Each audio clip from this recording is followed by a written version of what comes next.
Hi everyone, welcome back to Staying Strong for Marriages. A lot of what we're trying to do is help people have successful marriages, see marriage restorations. Maybe that's a tall order, but we believe God can do anything. A lot of my audience, I assume, is Christian, and so one thing that Christians especially have a difficult time with is sorting out some of the scriptures that we have given roles of husbands, roles of wives, how to do that, how to incorporate our faith into our daily lives, into decision making, into when should we go with the husband, what is leadership, what is submission, why are there are all these things in here, especially given the culture. Now, I'm going to be looking at an old document from Seneca Falls, New York, the Declaration of Sentiments. If you're not familiar with it, I would say it's a high impact document. It's not that long, so I'm going to read it, and I'll leave a couple comments at the end, but three things I will say heading into it. One, we should always work out our faith with fear and trembling. Do that before God. I think it's funny how a lot of times Christians are accused of outsourcing their thinking, letting their pastor do their thinking or whatever. But truth be told, that is not going to work. Your pastor is not going to come in to your house and your marriage and sort out the things between, you and your wife or you and your husband. So we got to know what we think and why we think it. Number two, a lot of times I think it's true that we inherit certain beliefs and certain ideas, but we don't know where they came from. So that's one of the reasons I want to look at this today. Let's jump in and check it out. All right, so the Declaration of Sentiments. Elizabeth Caddy Stanton, also Lucretia Mott, people who are here surrounding this, signatories. It says, when in the course of human events it becomes necessary for one portion of the family of man to assume among the people of the earth a position different from that which they have hitherto occupied, but one to which the laws of nature and of nature's God entitle them, a decent respect to the opinions of mankind requires that they should declare the causes that impel them to such a course. We hold these truths to be self-evident, that all men and women are created equal, that they are endowed by their Creator with certain inalienable rights, that among these are life, liberty, and the pursuit of happiness, that to secure these rights governments are instituted, deriving their just powers from the consent of the governed. Whenever any form of government becomes destructive to these ends, it is the right of those who suffer from it to refuse allegiance to it, and to insist upon the inheritance of a new government, laying its foundation on such principles, and organizing its powers in such form as to them shall seem most likely to affect their safety and happiness. Prudence, indeed, will dictate that governments long established should not be changed for light and transient causes, and accordingly, all experience hath shown that mankind are more disposed to suffer, while evils are sufferable, than to right themselves, by abolishing the forms to which they are accustomed.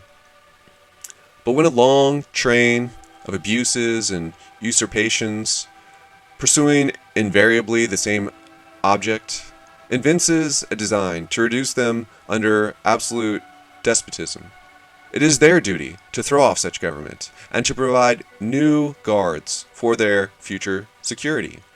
Such has been the patient sufferance of the women under this government, and such is now the necessity which constrains them to demand their equal station to which they are entitled.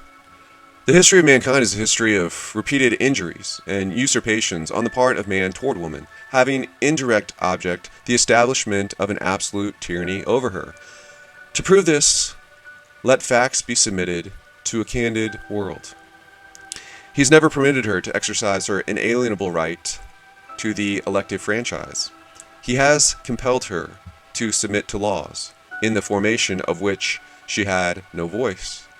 He has withheld from her rights which are given to the most ignorant and degraded men, both natives and foreigners.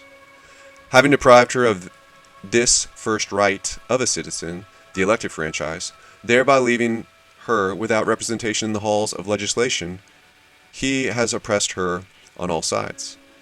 He has made her, if married, in the eye of the law, civilly dead. He has taken from her all right in property, even to the wages she earns. He has made her, morally, an irresponsible being, as she can commit many crimes with impunity, provided they are done in the presence of her husband. In the covenant of marriage, she is compelled to promise obedience to her husband, he becoming, to all intents and purposes, her master, the law giving him power to deprive her of liberty and to administer chastisement. So he has so framed the laws of divorce as to what shall be the proper causes of divorce, in case of separation, to whom the guardianship of the children shall be given, as to be wholly regardless of the happiness of women. In law, in all cases, going upon the false supposition of the supremacy of man, and giving all power into his hands. After depriving her of all rights as a married woman, if single, and the owner of property, he has taxed her to support a government which recognizes her only when her property can be made profitable to it. He has monopolized nearly all the profitable employments, and from those she is permitted to follow, she receives but a scanty remuneration. He closes against her all the avenues of wealth and distinction, which he considers most honorable to himself. As a teacher of theology, medicine, or law, she is not known. He has denied her the faculties for obtaining a thorough education, all colleges being closed against her. He allows her in church as well as state, but a subordinate position, claiming apostolic authority for exclusion from the ministry, and with some exceptions, from any public participation in the affairs of the church.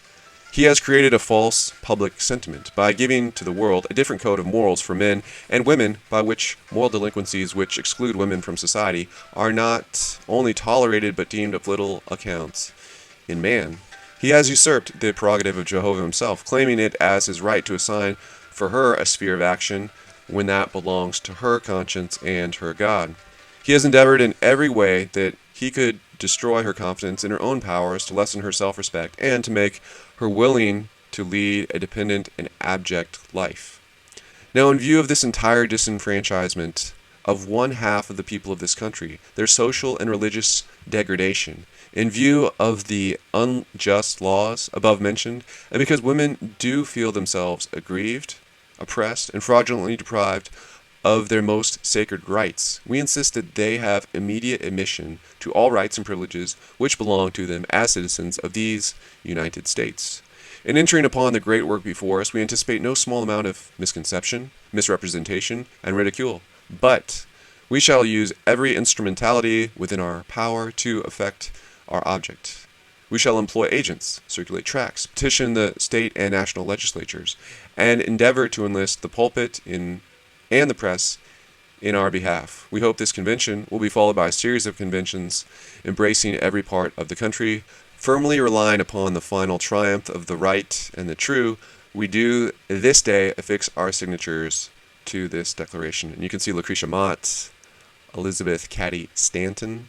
So one thing I think that is really important, and you can see the long number of people that signed this, is that to just be able to have a conversation about these things with your spouse or your soon-to-be spouse. You know, what degree are these things still true?